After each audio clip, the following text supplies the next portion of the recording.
Okay, so for my project, I wanted to create a website for my brother to be able to showcase his beats.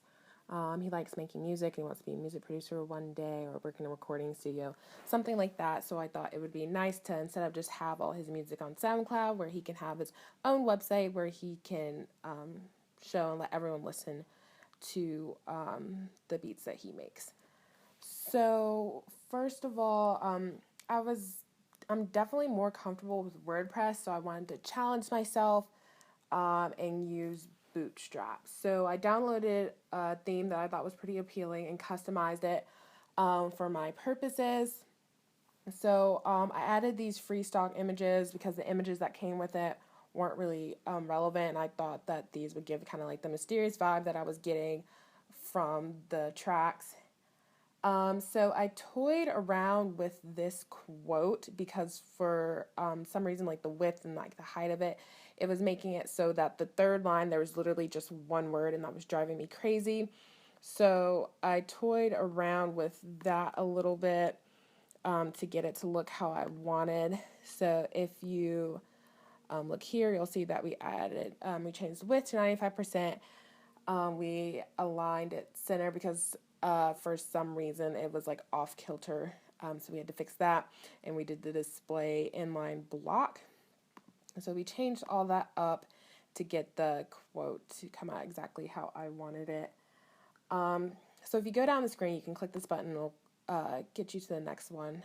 So when you go down the screen, the nav bar, as you can see, it stays the same. It's always at the top, so you know exactly where you are. In the section that you're on is highlighted. So let's say I'm on the description section. It's highlighted here. If I went down to the beat tape, it would be highlighted there as well. So it's kind of similar to the Bootstrap assignment we had with the Christmas tree farm. So I'll go to that. So you'll see here's the nav bar at the top, and no matter what page you go to, it's always there.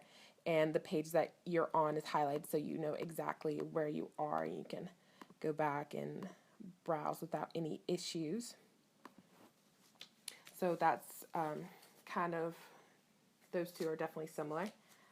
So with the description text, I wanted there to be some line space in between chunks of text just to separate it, because that's how my brother had it. And I learned the little break trick from a Linda video that I watched for the Linda assignment. The Linda video was about doing playing around with some CSS stuff. So I'll show you that here. So this is my Linda assignment, and I learned how to do the breaks with this portion of it. So I incorporated that into the final project to get to break this up a little bit, because that large block of text would not have been, no one would want to read that, but since it's broken up, it looks a little better, I think. So you'll see here in my index, I put those breaks, and I had to put 2 of them just to get that big of a space. So I used that and learned that from the Linda assignment, so that was pretty helpful. So if we continue to go down, you can either click or scroll, whichever you like. So this is the actual playlist section, and this was definitely the most difficult part and what I spent the most time on, because I wanted this to have the wow factor. So I definitely took some inspiration from the jukebox assignment, but I wanted to look more like a playlist instead of just clicking on images and having the music play. So it's a little bit different, but I basically took my inspiration from that. So I had to actually look up how to embed an MP3 file. So I did learn something new, and we'll go to my index so you can see that. So here are all of my audio sources. There was probably 15 or 16 of them, so it took a little while to get them in there. But as you can see, I had to put each one in individually where I embedded it from, and I had to change the width and height to my liking. And before I changed it or customized it myself, the songs would just auto start and they would be on loop, which is really annoying, because the worst thing that could happen is you go onto a website and then a song just automatically plays. So I did not want that to happen. So I did the loop as false and then auto start as false, so that fixed that problem. And to get the animation, I'll just go ahead and show you before I show you the coding and brackets and stuff. When you play a song, the title comes up, so you can play it, it'll be there, you'll know exactly what the song is. You can pause it, and you can just go to the next one, and it each of the song titles like comes in, and you're not going to be playing two songs at once because that'd just be too chaotic, so you don't have to worry about two titles coming up at once, and you always know which one that you were on beforehand because you can see that it's like highlighted there, so there's no really confusion.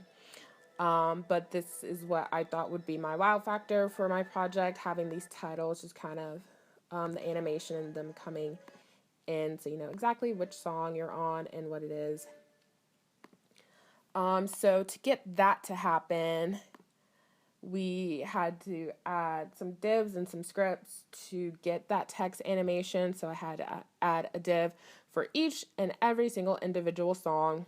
So here they are. I had to give them IDs, put the title in there, all that. And then at the bottom, I put the script. So that allowed them to actually like come in like that animation and stuff. So I thought that was pretty cool. And you mostly helped me out with that. So thank you so much. But anyway, just continuing on, you can do that with all the songs, and it'll the title will come up. And if you're not really into that, I don't see why you would not want to play it from here, because you get to see cool text coming in. And but for whatever reason, if you didn't want to listen from here, I linked his SoundCloud page right below it, so anyone who wanted to access it, they could easily do so just by clicking on it. And here it is. And I know the hovering thing was something that we learned one of our first assignments. So when you hover, it changes color, so you know that you're on it and that it is clickable. So that's the assignment where we learned on. That was one of our first ones, so I kind of took some inspiration from that. And with the song titles coming in, I changed the text because I wanted it to be different. So I was thinking about using a Google font, like in that one lesson that we did, but then I found a cooler font on DaFont, so I used that one instead. But it was good to know that that I learned how to use different fonts because I wanted it to look different from everything else on the page. So if you continue to go down, you'll see the contact section, and I added a picture of him just because I'm sure people are wondering who he is if they're listening to his music. And I made that image responsive. At first I kind of just put it in there, and then we realized on the mobile site that it was being really weird and janky. So I had to make it responsive so that it'll move with the size of the page. So that fixed that problem.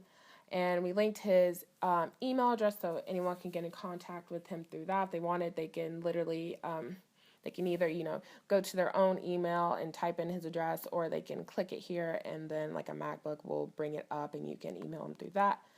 Also, I put his Twitter info there and linked to that with his whopping 26 followers and a total of 11 tweets. Yikes. But it's there if anyone was curious about it. So that is basically my entire project. So I definitely incorporated, a lot of previous designs in this final project, and I feel like it's a good embodiment and kind of encompasses everything that I've learned this semester. Like if you would have told me at the beginning of the semester that I could make something with this, I probably would not have believed you. So it's definitely cool to see how far I've come in just a short period of time, and I'm definitely excited to learn more. So that's it. Thank you for listening and watching. If you'd like to visit this website, you can just go to kalahmingo.com/Mingo, and that's Mingo with 2 I's. Don't ask me why. That's how my brother wanted it, so that's what I did. So thank you so much for listening. Bye.